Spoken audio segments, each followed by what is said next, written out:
Hey friends, how are you doing today? I hope you're feeling blessed and staying in God's presence, and if not, I hope you feel uplifted after today's video. If you're new here, welcome to His Princess Christian community, where we read a chapter of the Bible every day and then discuss it afterwards and in the comments below. Don't forget to like and subscribe. It really helps the channel grow and it opens the door for more people to join our community. And while you're at it, check out the description box. We got a lot of great stuff in there. So today we're reading Genesis chapter 1, but before we get started, I wanted to say a prayer if you wouldn't mind bowing your heads with me. Dear God, thank you for bringing us together here on His Princess Christian community. Thank you for opening the door for people to join our community, for connecting us and strengthening our bond. Thank you for opening our eyes, our ears, our hearts, and our minds to your word. Thank you for your wisdom, understanding, and clarity as we seek to interpret your word. And thank you for the courage to apply it to our daily lives. In Jesus' name, amen. Okay, Genesis chapter 1. In the beginning, God created the heavens and the earth. The earth was formless and empty, and darkness covered the deep waters, and the Spirit of God was hovering over the surface of the waters. Then God said, "Let there be light," and there was light. And God saw that the light was good. Then He separated the light from the darkness. God called the light day and the darkness night. And evening passed and morning came, marking the first day. Then God said, "Let there be a space between the waters, to separate the waters of the heavens from the waters of the earth."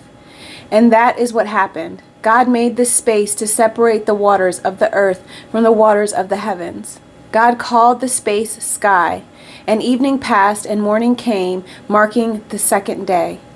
Then God said, "Let the waters beneath the sky flow together into one place, so dry ground may appear." And that is what happened. God called the dry ground land and the waters sea, and God saw that it was good. Then God said, "Let the land sprout with vegetation, every sort of seed-bearing plant, and trees that grow seed-bearing fruit. These seeds will then produce the kinds of plants and trees from which they came." And that is what happened. The land produced vegetation, all sorts of seed-bearing plants and trees with seed-bearing fruit. Their seeds produced plants and trees of the same kind, and God saw that it was good. And evening passed and morning came, marking the third day. Then God said, "Let lights appear in the sky to separate the day from the night. Let them be signs to mark the seasons, days, and years. Let these lights in the sky shine down on the earth." And that is what happened. God made two great lights, the larger one to govern the day and the smaller one to govern the night. He also made the stars. God set these lights in the sky to light the earth, to govern the day and night, and to separate the light from the darkness. God saw that it was good. And evening passed and morning came, marking the fourth day. Then God said, "Let the waters swarm with fish and other life. Let the skies be filled with birds of every kind." So God created great sea creatures and every living thing that scurries and swarms in the water, and every sort of bird, each producing offspring of the same kind. And God saw that it was good. Then God blessed them, saying, "Be fruitful and multiply. Let the fish fill the seas, and let the birds multiply on the earth." And evening passed and morning came, marking the fifth day. Then God said, "Let the earth produce every sort of animal, each producing offspring of the same kind, livestock, small animals that scurry along the ground, and wild animals." And that is what happened. God made all sorts of wild animals, livestock, and small animals, each able to produce offspring of the same kind. And God saw that it was good. Then God said, "Let us make human beings in our image, to be like us. They will reign over the fish in the sea, the birds in the sky, and the livestock, all the wild animals on the earth, and the small animals that scurry along the ground." So God created human beings in His own image. In the image of God He created them. Male and female He created them. Then God blessed them and said, "Be fruitful and multiply. Fill the earth and govern it. Reign over the fish in the sea, the birds in the sky, and the animals that scurry along the ground." Then God said, "Look, I have given you every seed-bearing plant throughout the earth, and all the fruit trees for your food. And I have given every green plant as food for all the wild animals, the birds in the sky, and the small animals that scurry along the ground, everything that has life." And that is what happened. Then God looked over all He had made, and He saw that it was very good. And evening passed, and morning came, marking the sixth day. Amen. So what did you think of Genesis chapter 1? I'm interested to hear about it in the comments below. Let me know what your insights or interpretations were on the chapter. Maybe comment your favorite verse, or just say hi and let us know that you're part of the community. And if you've been blessed lately, let us know so that we can rejoice with you. And if you need prayer, make sure you're putting that in the comments too so we can pray together as a community. Okay, so in the beginning, I decided to go back to Genesis 1 before finishing the New Testament with Revelation. I figure I'll do Revelation very last, and I think it's so important that we get a good grasp on the Old Testament so that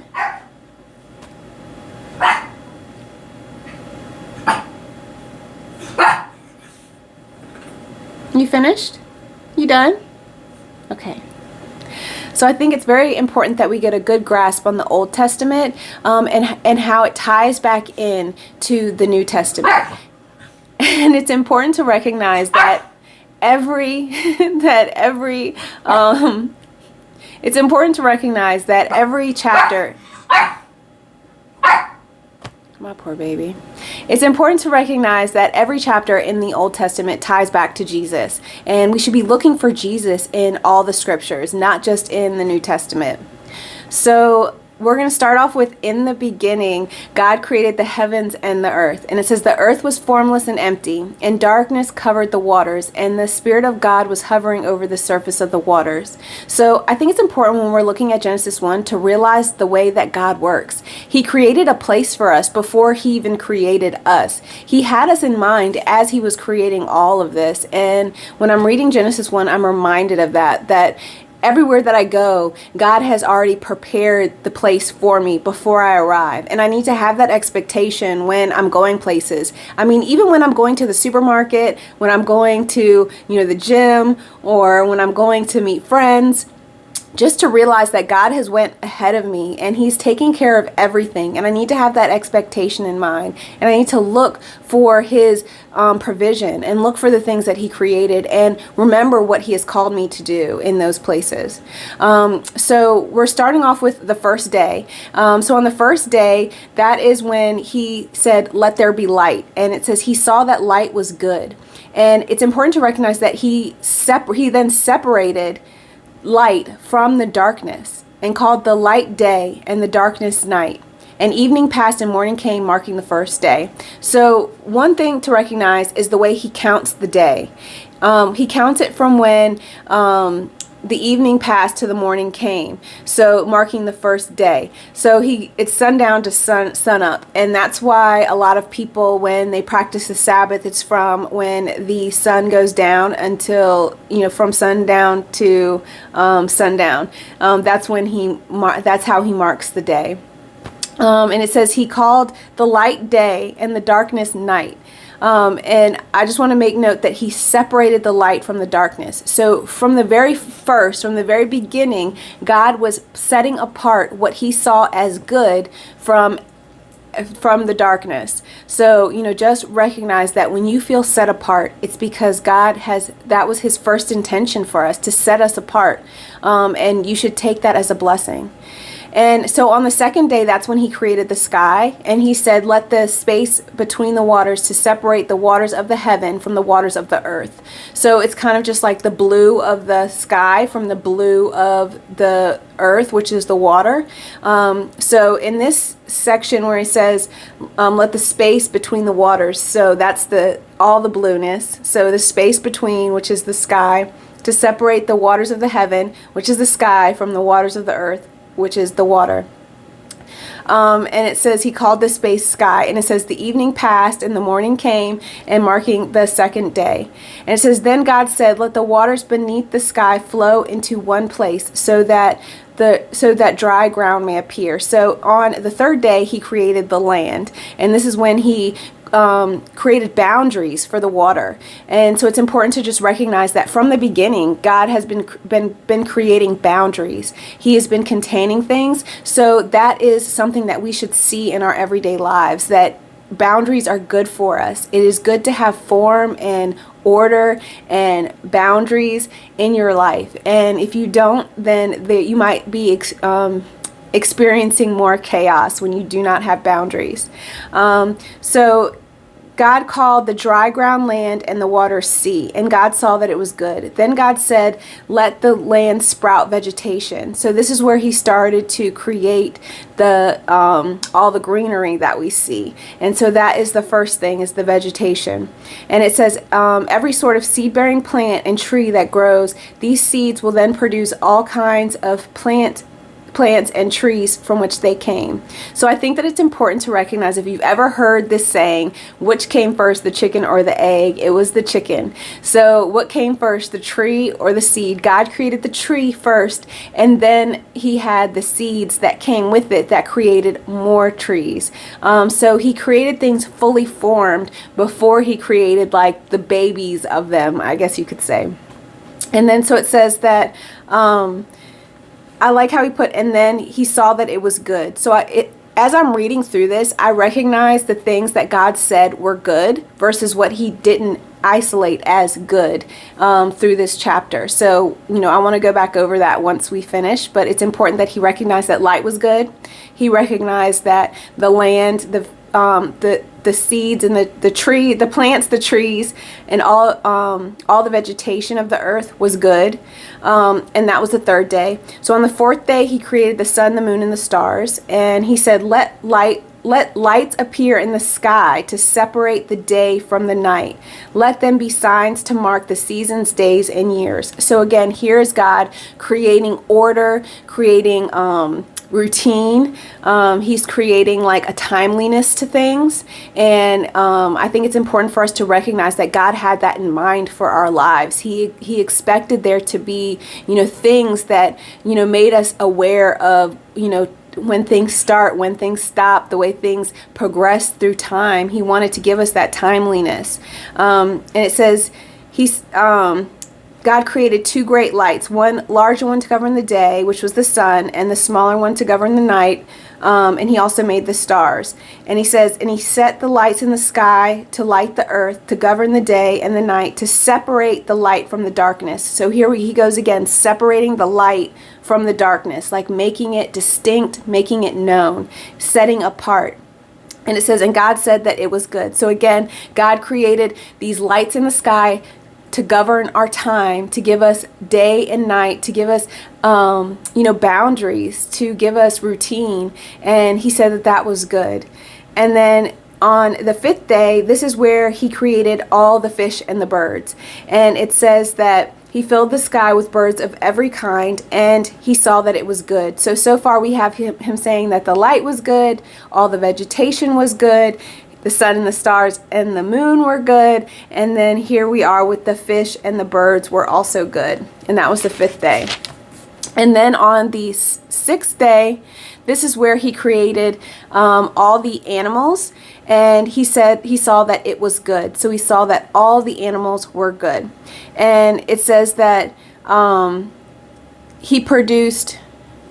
made all sorts of wild animals, and he saw that they were good. And then after he created all the animals, so now he separated the light from the darkness, he's separated the sky from the water, he's created boundaries around the water so that there was dry land, then he created the vegetation on the dry land, then he filled the sky and the water with birds and fish. Well, first he created the stars and the moon in the sky, and then he filled the waters in the sky with birds and fish, and then he created all the animals. And then after all of that, he said, let us make human beings in our image to be like us.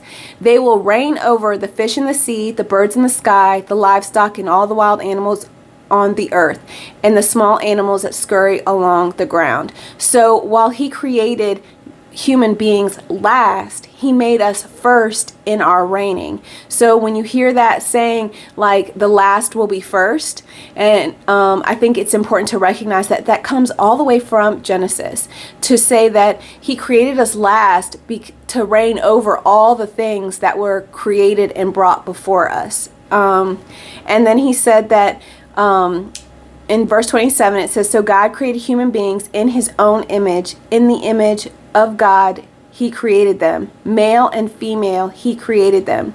So I want to point out that he says male and female, he created them. And I know in other versions it speaks a little bit differently, so make sure you check those other versions out. But so before he even created Eve, this was made known, that male and female were in his image. He created them in his image. He created them male and female in his image. So just to point that out, that male and female are a part of who God is. It's not just, a lot of people have this idea that that God is male and masculine. We often say he, himself, when we're reading different passages, but it's just important to recognize that male and female are a part of his image.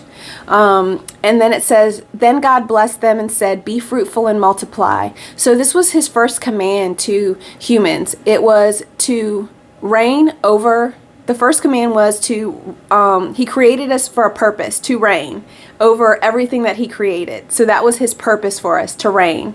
And his first command to us was to be fruitful and multiply. He said, fill the earth and govern it. Then he said, reign over the fish in the sea, the birds in the sky, and all the animals that scurry along the ground.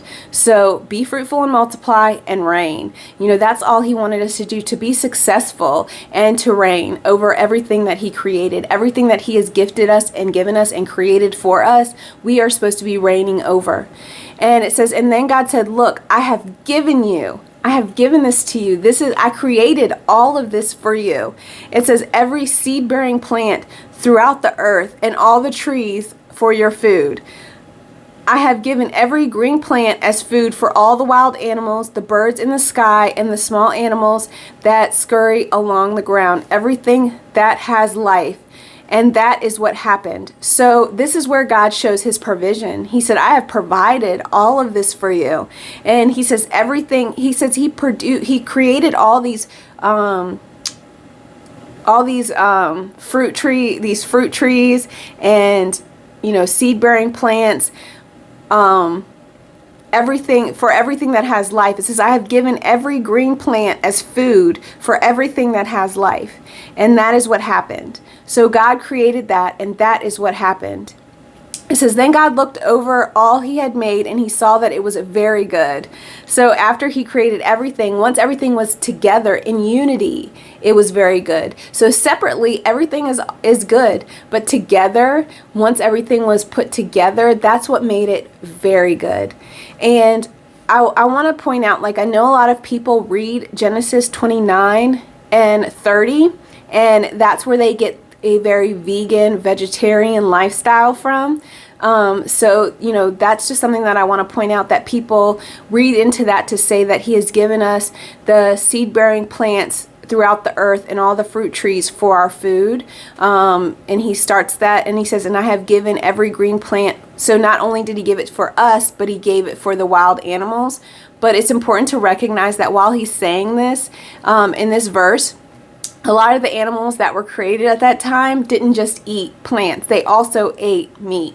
So it's important to recognize that. And just when you're reading that, don't read too much into it, because a lot of people read that to say that God originally intended us to be vegetarian. But then you have to ask yourself, did he originally intend all the animals to be vegetarian as well? And if he did, then why aren't they? So it's just something to think about. And to just realize this, then God looked over all he had made, and he saw that it was very good. And, you know, I hear a lot of people, so I'm trying to look back over the verse. So a lot of people say that when he created humans, he said, and they were very good.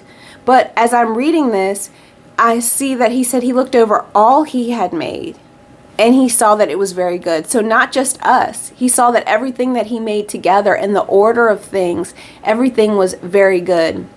So if I'm mistaking that, you know, put something in the comments below about that. But that was the 6th day. And so at the end of the 6th day, after he had prepared a place for us, he determined that it was very good. So that is my interpretation of Genesis chapter 1. I'm interested to hear what you have to say about it. Leave it in the comments below. Don't forget to like and subscribe. And I hope you stay blessed, stay in God's presence, and have a great rest of your day. I love you.